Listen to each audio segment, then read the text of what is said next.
The Buffalo Bills have some things to figure out at the linebacker position. Let's talk about what happened in 2025 and what the Bills need moving forward today on Locked On Bills.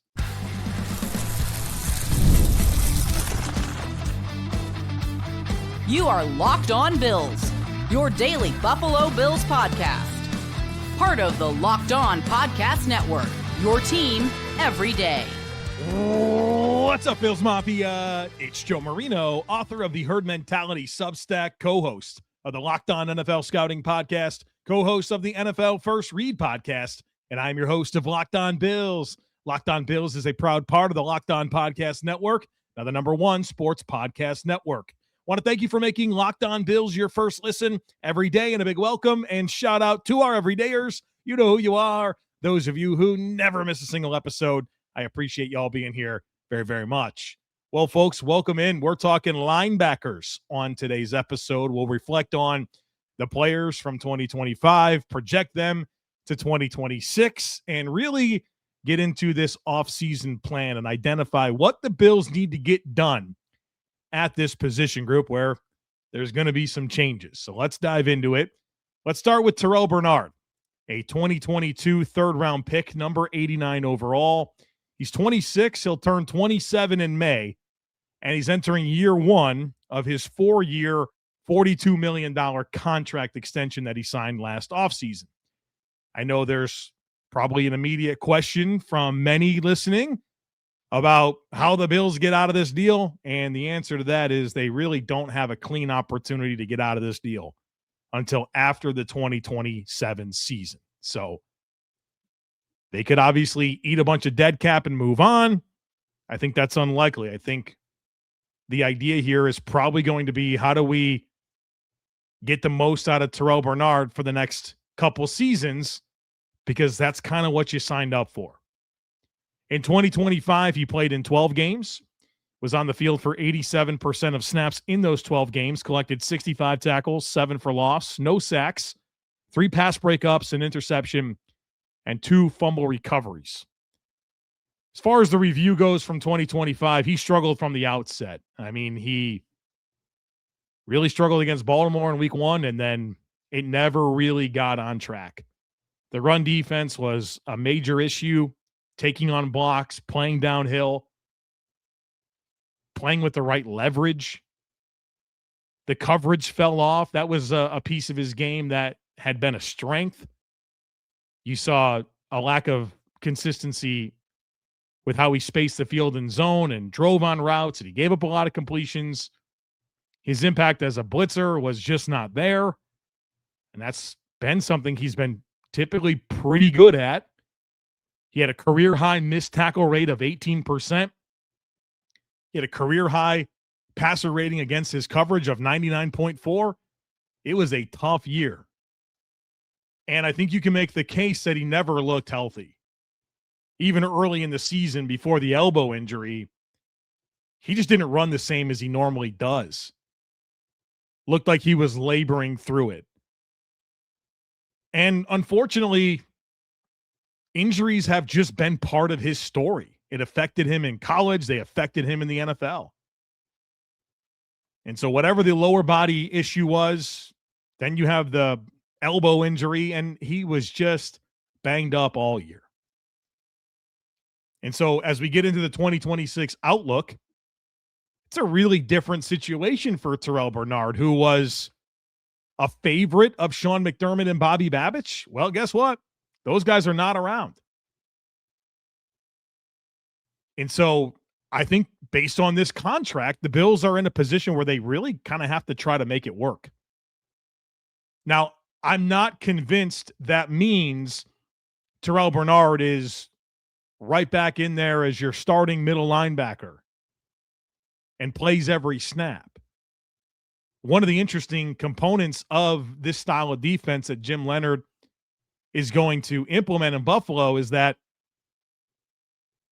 you'll potentially see multiple linebackers have roles, multiple off-ball backers have roles. A lot of odd front defenses are versatile with linebackers, and they'll play several of them. Look at Denver.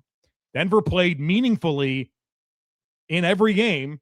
Alex Singleton, Dre Greenlaw and Justin Sternad.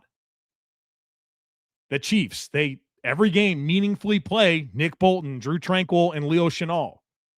The Patriots meaningfully play Robert Spillane, Christian Ellis, Jack Gibbons, even Jelani Tavai. So I think there is that possibility for Terrell Bernard to kind of fit in. And while you might look at him as more of a matchup style backer, he played in a 3-4 defense at Baylor and was very much used to shoot gaps and play downhill, not necessarily to process and deconstruct blocks, but to shoot gaps and make plays in the backfield. He did a good job of that. I wouldn't call him a good read and react run defender, but when you ask him to shoot a gap, that's been something he's effective at. When he's healthy and plays in coverage, he's been a pretty good coverage player. So got to get this guy healthy and then figure out how to get some return on investment over the next 2 years, because there's just not a very clean opportunity to get out of this deal. And so I don't think he precludes you from investing here, but I do think you need to try to figure out a way for him to help this defense. I don't know that he'll live up to this deal, but how can you get him to help this defense? I think that's a big part of what Jim Leonhard has got to figure out over the next couple seasons. Let's talk about Dorian Williams, a 2023 third-round pick, number 91 overall. He's 24 years old. He'll turn 25 in June. He's entering year 4 of his 4-year, $5.5 million rookie contract. Now, because he has played meaningfully for the Bills, his cap hit in 2026 will be $3.94 million because of the proven performance escalator. This is something the NFL has implemented for non-first-round picks in their 4th season to give them a pay bump if they meet certain playtime thresholds, which I think is great for the players. A guy like Terrell Bernard last year, Dorian Williams, James Cook, Osiris Torrance this year. I mean, if you're out there playing a lot of snaps and exceeding the expectation for where you were drafted, all right, let's send you a few bucks. And I think that's a good thing that the league does. And, Dorian Williams will benefit and, get a nice little bump in pay in his 4th season. In 2025, he played in 16 games, was on the field for 47% of snaps in those 16 games defensively, collected 63 tackles, a tackle for loss, 2 pass breakups, and a fumble recovery. When I think about Dorian Williams in 2025, I think all-around impact. He is involved in the pass rush scheme, whether that is setting picks, whether that's being the mere player, rushing himself. He's a staple for the short yardage defense to be able to play downhill, and I think he's been consistently the Bills' most physical, violent downhill run defender the last few years. He's hugely involved in special teams, 5th on the team in special team snaps, 2nd in special teams tackles. He started 9 games. He filled like an X-factor role. And so as we project him to 2026, I'm really curious to see what the plan is. Can he be a downhill hammer? I think he can. Can he continue to find a role as a sub-package rusher? Can he grow in coverage and offer something there? He's certainly athletic. Does a more simplified defense help him make more plays and kind of specify his role a little bit more on any given down? It's a big year for him. Obviously, a contract year. There's several players that'll probably be leaving that we'll talk about in the next segment. He's young. The Bills have a 3rd-round pick invested here. I'm curious to see what Dorian Williams can do this year. I think at a minimum, he'll be a good depth player and special teamer at a minimum. But he's started to carve out a bit of a role, and I'm excited to see what Jim Leohnard has in mind for Mr. Dorian Williams. All right, coming up next, Matt Milano, Shaq Thompson, Joe Andreesen. I think there's a lot to get into with those players, so we'll do that next. Folks, be sure to stick with me. If you've ever hired someone who looked good on paper but wasn't the right fit, you know how important that is. When you want candidates who truly match what you're looking for, trust Indeed sponsored jobs. Hiring Indeed is all you need. Stop struggling to get your job post seen on other sites. Indeed's sponsored jobs puts your post at the top of the page and helps you reach the right candidates faster. If I needed to hire someone, I go straight to Indeed and be very specific about what I need. And instead of struggling to get your job post seen, Indeed sponsored jobs helps your listing stand out and reach quality candidates faster. Sponsored jobs is going to put that post in front of the people who best match your role, and that makes a real difference. You can spend more time interviewing candidates who check all your boxes with less stress, less time, and more results using Indeed sponsored jobs. And listeners of this show get a $75 sponsored job credit to help give your job the premium placement it deserves at Indeed.com/LockedOnNFL. Just head to Indeed.com/LockedOnNFL right now and support the show by saying you heard about Indeed on this podcast. Terms and conditions apply. Hiring, do it the right way with Indeed. All right, let's talk about some older linebackers that have some concerning injuries that were somewhat healthy this year and are expiring contracts. And, of course, I'm talking Matt Milano and Shaq Thompson. So let's get into Milano first, a 2017 fifth-round pick. 31 years old, but he's going to turn 32 in July. His contract is expired. And part of the whole situation with Milano last year and the air quotes pay cut that he took, the win for Milano is that he got to free agency a year early. So he had 2 more years left on his deal, and the Bills got that down to 1. Milano is now eligible to become a free agent when the new league year starts, and the Bills got some cap relief last year. Now here's the downside. Because they added void years to the deal, Matt Milano is going to count $11 million against the Bills' 2026 cap space, whether he's on the team or not. And so you've probably picked up on this quite a bit as we've had conversations. Daquan Jones, Connor McGovern, Larry Ogunjobi, Joey Bosa.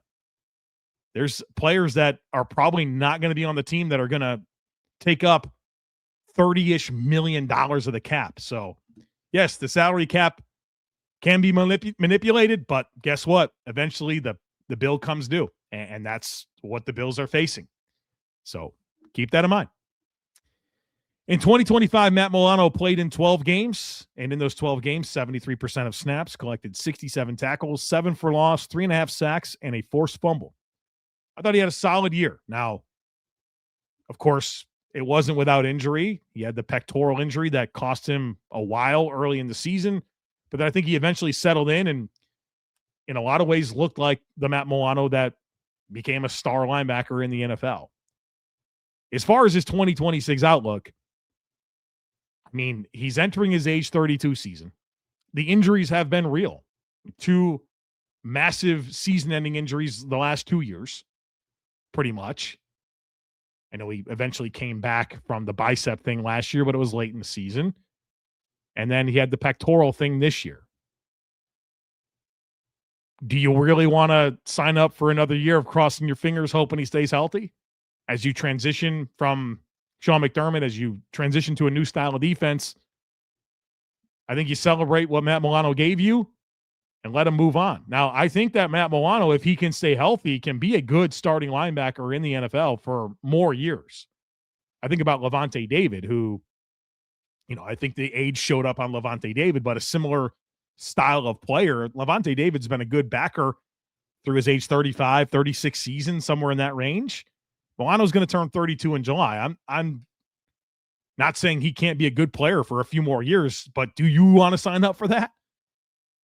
I think this is a good transition opportunity, and I'll always think fondly of Matt Milano's time in Buffalo, but everything comes to an end, and I think that's where we're at with Matt Milano. And I think, like, even if McDermott and company were still around, I kind of feel like that's run its course. And now that he's gone and you have a new defense, it's even more of a good opportunity to transition. And I don't think the Bills should be afraid of that. It's one of the things I've talked a lot about over the last several years in this podcast is you can't be afraid of transition. You can't fall too in love with your own and, settle in some ways. You can get better. You can get younger, cheaper, and better. And I think the Bills have an opportunity to do that. Let's talk about Shaq Thompson. A good signing this was. 2025 free agent signing, a minimum type deal after the draft. Not a lot of people thought much of it, but this wound up being a very important move. 31 years old. He'll turn 32 in April. His contract is expired. He played in 12 games for the Bills, on the field for 59% of the snaps in those 12 games, 56 tackles, a sack, 6 tackles for loss, 2 pass breakups, a forced fumble. He really helped this team. He was a key depth player that started a lot of games. At times, I've thought he was the best linebacker on the team. And, boy, I just would be nervous about where the Bills were trying to navigate this year as Terrell Bernard had injuries and Matt Milano had injuries, where you'd be without Shaq Thompson, who brought a lot of value on a minimum type deal. Now, he had his brutal moments as well. Like I look at the Philly game, he was deplorable against Philly. Against Denver, I thought he left a lot to be desired. That on that drive where Denver winds up scoring the game-winning touchdown in overtime, or whatever it was, a game-winning field goal, the short field goal, that was set up due in large to Shaq Thompson just completely being lost, pursuing to the flats, trying to tackle RJ Harvey. And like, I didn't even feel like he knew he had the ball, and he ran right by him for an explosive play. I mean, the game might have been different. I think that's a major black eye on the year. But all things considered, as a reserve player, I thought he was really good for Buffalo. So for the 2026 outlook, it's a little bit like the Matt Milano conversation. I mean, the Spider-Man meme where it's Spider-Man pointing at Spider-Man. Both these guys are 32. Both guys were healthy this year. In fact, they both played 12 games, but still kind of battled through injury. Shaq Thompson had the neck thing and the hamstring. Matt Milano had the pectoral. Both guys had significant injuries in 2023 and 2024. Both guys prior to that were really good. So they're very similar. Now, I'll say this about Shaq Thompson. He played in a 3-4 defense for several years in Carolina after Sean McDermott left. And so I don't think the scheme piece of this is a problem. Shaq Thompson has played in this style of defense. It's just a matter of whether or not you want to sign up for a 32-year-old linebacker that has had a lot of injury issues. And these are the types of players I'm good with, right? Just not signing up for more of. You got what you could? All right, we're good here.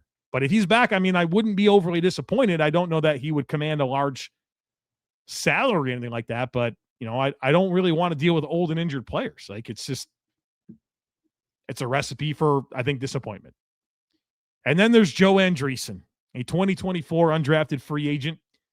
He's 26. In fact, he turned 26 earlier in February, entering year 3 of his 3-year, $2.8 million rookie deal.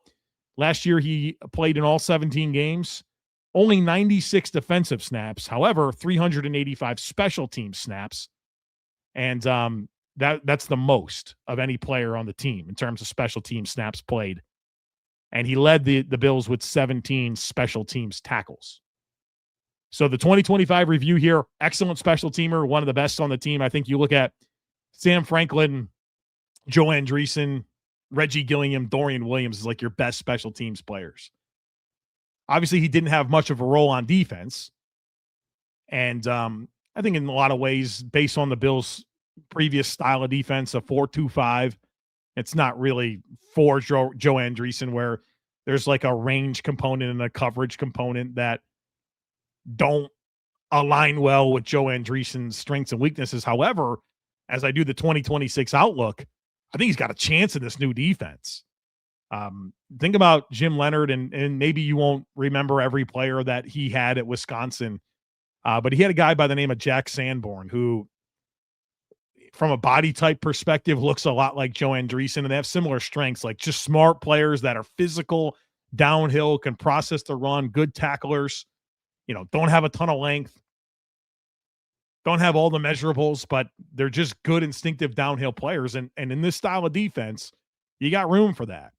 And so I don't want to get like too crazy here and start talking about Joe Andreesen as like maybe a Nick Bolton type player or something like that in terms of downhill skill. But I think this defense that he's getting ready to play in is much better for his skill set. And I would not be surprised if Joe Andreesen was a thing here for Jim Leohnard. And so as we think about the Bills' needs and how they can improve this offseason, and obviously there's needs at linebacker, and we'll flesh that out more in the next segment. maybe you do look at a Joe Andreesen and say, yeah, we probably don't have to go too big on an investment. Like if you wanted to pay a Jack Sanborn type player, maybe you don't have to do that because you'd have some belief in Joe Andreesen. So I'm intrigued. I'm curious. I'm a little excited about Joe Andreesen and his fit with Jim Leohnard in that defense. All right, coming up next, there's a few more players I want to get to that were mostly on the practice squad, a couple that have signed futures deals that are in the mix for next season, and then just tie it all together by considering what the Bills have and what they need. We'll do that next, folks. Be sure to stick with me. The Winter Games are officially here, and if you're anything like us, you're locking in for events you only get to see on the biggest stage every 4 years. And that's why following the Winter Games on FanDuel just makes sense. From medal counts to individual events to finding your angle on the sports you care about most, FanDuel gives you more ways to stay connected to the action.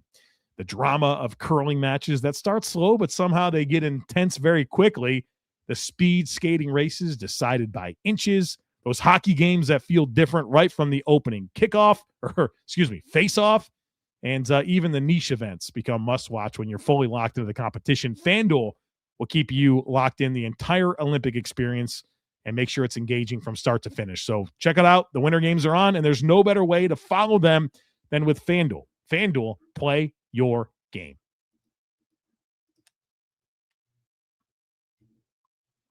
All right, folks, there's a few more players I want to discuss briefly that were in the mix last season. We'll start with Balin Spector, who actually finished the season on the active roster.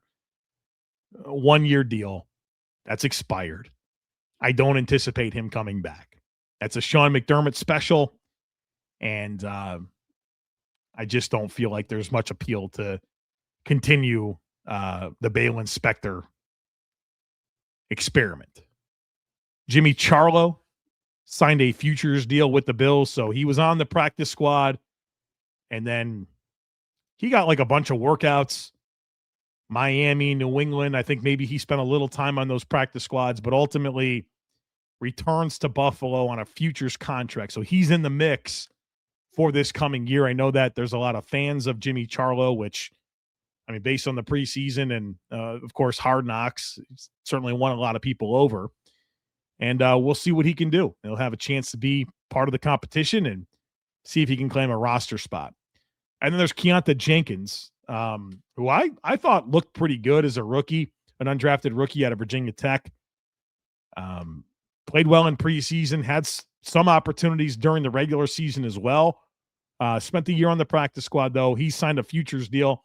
I'm curious to see what type of role he'll fill for this defense. He's a hybrid type player. He's like 215 pounds, like a safety linebacker type player. But that's kind of the interesting part about this style of defense is there's no longer skill sets that just don't work. To me, this style of defense opens up for more different skill sets because not only will you play a lot more players defensively, but based on scheme, you're just more open for role-specific players that fit into sub-package and fit into different personnel grouping. So a big safety like this that, ultimately, quote-unquote, plays linebacker, you see these guys in these types of defenses do things. And so, maybe Keontae Jenkins won't be a true Mike linebacker for this team or a rush outside linebacker, but maybe he's a hybrid slot safety type player that plays in the overhang and has a role. There's a lot of things that we have to open our mind to. That'll be different about this defense that weren't things under Sean McDermott. And so players like this really kind of stand out to me. So those guys in the mix, Jimmy Charlo and Keontae Jenkins. So what do the Bills have? Well, they have Terrell Bernard, who there's a lot to figure out there. They have Dorian Williams in a contract year, and then Joe Andreesen also in a contract year. What do they need? Well, I think they need a player that's going to be on the field quite a bit. I talked about how this style of defense will play, 3 backers, some of them 4, and I mean like true off-ball backers. And I think they need somebody that's going to play a lot of snaps, that they want to play a lot of snaps. And so we'll see where they go with that. It could be a high pick. It could be a veteran addition. I think they need to find somebody that's going to play a good bit. And then obviously a plan for Terrell Bernard. Figure out your Dorian Williams role. Figure out how Joe Andreesen factors into this mix. But right now you've only got one player signed beyond this season, and that's Terrell Bernard, who is a huge question mark. So in some ways, you need to kind of get some cost control players here that are going to be around. So I think the Bills will and should draft a linebacker or two to have some cost control dynamics of players that you like, that you feel like have developmental upside. Because you want some guys that are going to be under contract beyond this year. And there's a lot to sort out. And then, of course, there's the Matt Milano, Shaq Thompson piece of this where I don't feel super strong about bringing either player back. I think Shaq Thompson probably makes a little bit more sense. But I just don't feel much urgency to commit further to 32-year-old linebackers that have, recent injuries that are concerning. So this will be one to monitor, to see what the Bills do with this group that I think is going to have a significant transition ahead of them, and a lot for Jim Leohnard and company to figure out. So there you have it. Linebackers in the books. Looking forward to a couple more conversations. We'll do corners. We'll do safeties. We've got Bills Squad, 1:30 p.m. on Thursday. So would love for you to be part of the live stream of that. If not, no worries. It'll live on YouTube. And then, of course, we'll post it as a podcast when we're done with that. So plenty of content coming your way. Don't miss anything. Make sure that you're subscribed. Would love it if you took a second to rate, review, and share the podcast. Have a great rest of your day. Go Bills. And I look forward to catching up with you again real soon.